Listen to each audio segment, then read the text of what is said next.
রাধে রাধে বন্ধুরা, আশা করি তোমরা সবাই ভালো আছো। আমিও ভালো আছি। আজ ওল রান্না করছি। ওল খেতে ভীষণ ভালো লাগে। অনেকেই হয়তো ভাবো ওল গলা ধরে, কিন্তু একদমই না। ওল কিন্তু গলা ধরে না। এটা সেদ্ধ থেকে শুরু করে সব রকমভাবেই খেতে ভালো লাগে। আজকে ওলের যে আমি রেসিপিটা করব, সেটা খেতে অসাধারণ হয়। ভাত, রুটি, লুচি, পরোটা সব কিছুর সাথে এই রান্নার করা ওলটা খেতে ভালো লাগে। তোমরা দেখো, ভালো লাগবে। ওলটার ওপরের যে খোসা আছে সেটা ছাড়িয়ে নিয়ে একটু ছোট ছোট আমি ডুমো করে কেটে নেব। এর সাথে আমি দেব আলু। আলুরও খোসা ছাড়িয়ে নিয়েছি, নিয়ে ছোট ছোট ডুমো করে কেটে নিয়েছি। এভাবে কেটে নিতে হবে। আর এরপর এখানে আমি দেব একটু জল। জল দিয়ে কিছুক্ষণ আমি ভিজিয়ে রাখবো, কারণ ওলে ভিজিয়ে রাখলে কালো একটা কষ বেরোয়। আর ভিজিয়ে না রাখলেও পুরো ওলটা কিন্তু কালো হয়ে যাবে, এটা দেখতে ভালো লাগবে না। যেমন আলু জল কেটে জলে ভিজিয়ে রাখতে হয়, সেরকম ওলটাও আমি কেটে জলে ভিজিয়ে রেখেছি। আর এদিকে উনুন ধরিয়ে দিয়েছি। কড়াতে ওলটা দিয়ে এর মধ্যে দিয়ে দিয়েছি লবণ। লবণ দিয়ে ঢেকে রেখেছি। ওলটা আমি একটু ভাপ দিয়ে নামিয়ে নেব। 70% মতো সেদ্ধ করে নামাবো। আর এদিকে আজকের যে মশলাটা দেব, সে মশলাটা আমি পাটায় বেটে নেব। এখানে নিয়েছি আদা, হাফ ইঞ্চি মতো আদা নিয়েছি, 5টা পাকা লঙ্কা নিয়েছি, বাড়ির গাছের কুল লঙ্কা যেটা বলে সেই গোল গোল এই পাকা লঙ্কা নিয়েছি। আর নিয়েছি 4-5 কোয়া রসুন আর একটা পেঁয়াজ। পাটায় মশলাটা বেটে নিচ্ছি। আর পাটায় বাটা মশলা খেতে কিন্তু অসাধারণ লাগে। আর এর মধ্যে নিয়েছি হাফ চামচ জিরের গুঁড়ো। আর মশলা কিন্তু আমি অল্পই নিয়েছি, কারণ আমি কিন্তু ওল যে রান্না করব, বেশি রান্না করব না, অল্প রান্না করব, তাই মশলাটা কিন্তু অল্প নিয়েছি। তোমরা যেমন খাবে, যতটা রান্না করবে সেই হিসেব করে মশলাটা কিন্তু নেবে। আর বাড়িতেই দেখো ছাদ বাগানে লঙ্কাগুলো কত সুন্দর হয়েছে, আর বৃষ্টিতে যেন আরও ভালো লাগে দেখতে। এইদিকে আমার পাটায় মশলাটা কিন্তু বাটা হয়ে গেছে। একদম চন্দনের মতো করে কিন্তু মশলাটা আমি বেটে নিয়েছি।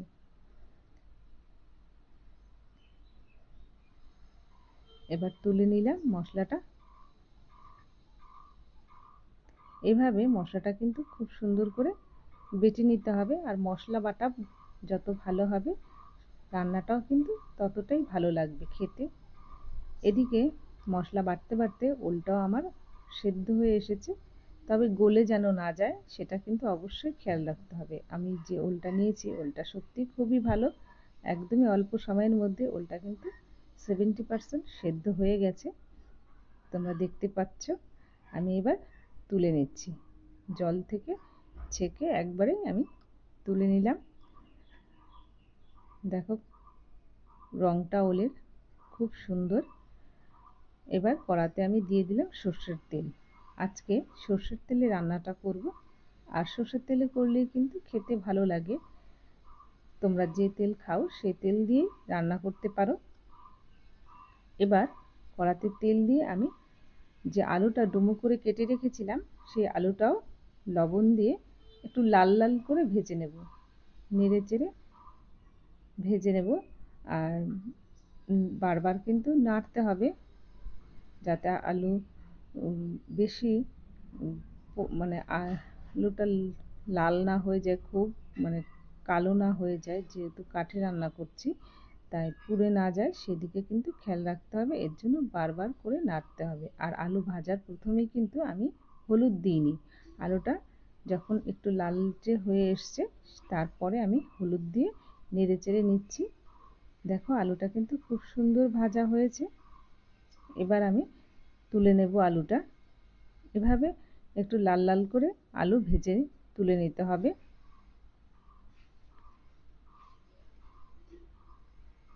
আর এই যে তেলটা রয়েছে, এই তেলের মধ্যেই কিন্তু আমি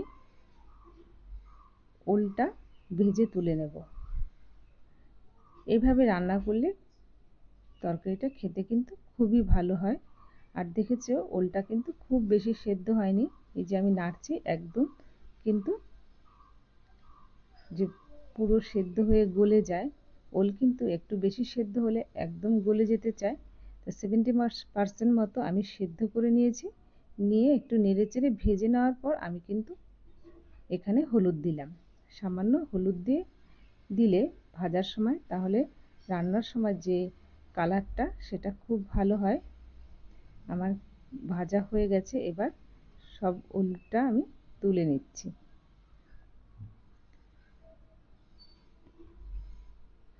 এবার ওই কড়াতেই আমি দিয়ে দেব আরেকটু সর্ষের তেল।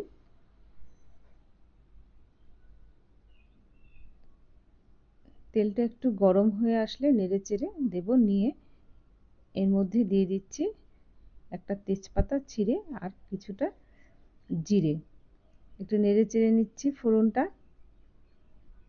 ফোড়নটা থেকে সুন্দর গন্ধ বেরোলে আমি দিয়ে দিলাম যে বেটে রেখেছিলাম মশলা, পেঁয়াজ, রসুন, আদা আর জিরে, কাঁচা লঙ্কা, মানে কাঁচা লঙ্কা বলতে পাকা লঙ্কায় আমি বেটে নিয়েছিলাম।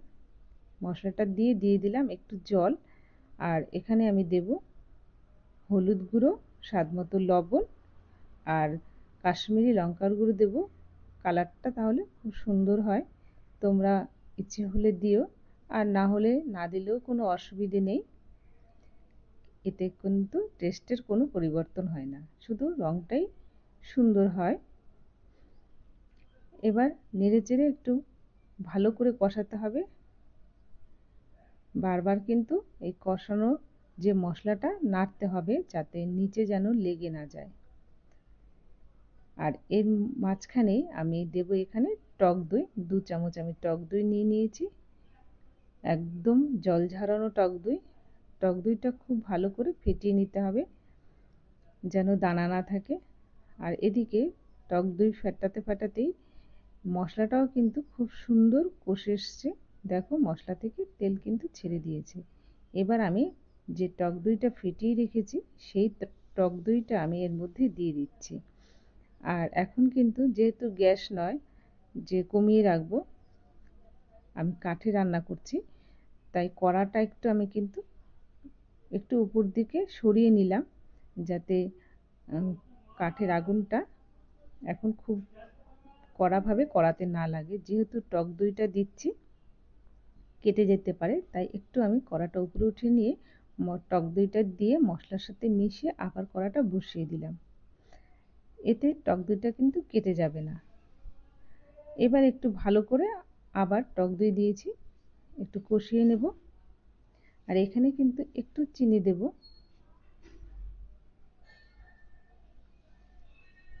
খুব সুন্দরভাবে কিন্তু মশলাটা আমি কষিয়ে নিচ্ছি। মশলা থেকে তেল ছেড়ে দিয়েছে। এবার এখানে আমি দিয়ে দিচ্ছি আলুটা দিয়ে আরো একটু ভালো করে কষিয়ে নেব। কষিয়ে আমি দিয়ে দিলাম ভেজে রাখা ওলটা দিয়ে ভালো করে নেড়ে চেড়ে আরো 2-3 মিনিট ভালো করে কষিয়ে নিয়েছি। মশলাটা খুব সুন্দরভাবে যখন মিশে গেছে তখন এর মধ্যে দিয়ে দিলাম জল। জলটা একটু পরিমাণ মতো দেবে, যেমন ঝোল খাবে বা গাঢ় গাঢ় খেলে সেই পরিমাণ অনুযায়ী কিন্তু জলটা দিতে হবে। আমি কিন্তু ঝোল করব না, একটু গাঢ় গাঢ় রাখবো, তাই জলটা দিয়ে ঢেকে দিয়েছি। আর এখানে দিয়ে দিলাম যে চিনির কথা বলেছিলাম, চিনিটা আমি এখন এখানে একটু দিয়ে দিয়েছি। আর যেহেতু সব সেদ্ধ করে নিয়েছিলাম ওলটা, আর আলুটাও যে ভেজেছিলাম খুব সুন্দর, আলুটাও ভাজার মধ্যে অনেকটাই সেদ্ধ হয়ে গেছিল, তাই জলটা কম দিয়েছি, ঢেকে দিয়েছি। এতে সবজিটাও একদম সুন্দর সেদ্ধ হয়েছে, আর ঝোলটাও যে পরিমাণ আমি রাখতে চেয়েছি সেই হিসেবে ঝোলটা রয়েছে। এর মধ্যে এবার আমি দিয়ে দিলাম একটু গরম মশলা, শাহি গরম মশলা দিয়ে নামিয়ে নিলাম। এটা খেতে খুবই ভালো লাগে আর গন্ধটাও খুব ভালো হয়। এই তরকারিটা দিয়ে ভাত, রুটি, লুচি যাই খাও না কেন খেতে খুবই ভালো লাগে। অসাধারণ হয় এভাবে রান্না করলে ওল তরকারি। তোমাদের কেমন লাগলো এই ওলের রান্নার রেসিপিটা অবশ্যই জানাবে। ভালো লাগলে লাইক করবে, কমেন্ট করবে।